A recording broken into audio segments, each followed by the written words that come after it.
जय गुरु जी। संगत जी, संगत जी, हमारी ज़िंदगी में जब भी दुख आते हैं तो हमें विलाप नहीं करना चाहिए, अपने आप को कोसना नहीं चाहिए, अपनी किस्मत को भी कोसना नहीं चाहिए और ना ही किसी और को ब्लेम करना चाहिए।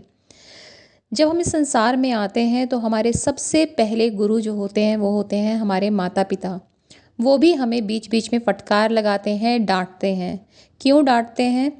दो डर से डांटते हैं। पहला डर कि कहीं हम किसी लापरवाही के थ्रू अपने आप को चोट ना पहुंचा लें। जब बच्चा आग के पास जाता है, माता चिल्लाती है, बिजली का स्विच छेड़ता है तो डांटती है, क्योंकि उसे डर है कि कहीं बच्चा अपने आप को हार्म ना कर ले। और दूसरी बार वो डांटते तब हैं जब वो अपने बच्चे को कामयाब बनते देखना चाहते हैं कि बेटा कुछ कर लो, ताकि वो लाइफ में आगे बढ़ सके, उसकी तरक्की हो सके, वो ग्रो कर सके।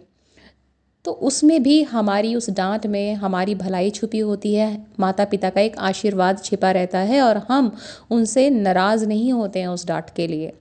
ऐसे ही जब हमारी ज़िंदगी में दुख आते हैं तो हमें खुश होना चाहिए कि हम पर अब गुरु कृपा होने वाली है, क्योंकि उस दुख की घड़ी में ही गुरु जी ने हमारा हाथ थामा है। और अब जो हमारे साथ होगा वो बहुत अच्छा होगा, क्योंकि गुरु जी इस दुख के थ्रू हमें किसी मुकाम पर ले जाना चाहते हैं, हमारा भविष्य सुंदर बनाना चाहते हैं। जब भी दुख आते हैं, परेशानी आती है तो हम स्ट्रांग ही बनते हैं।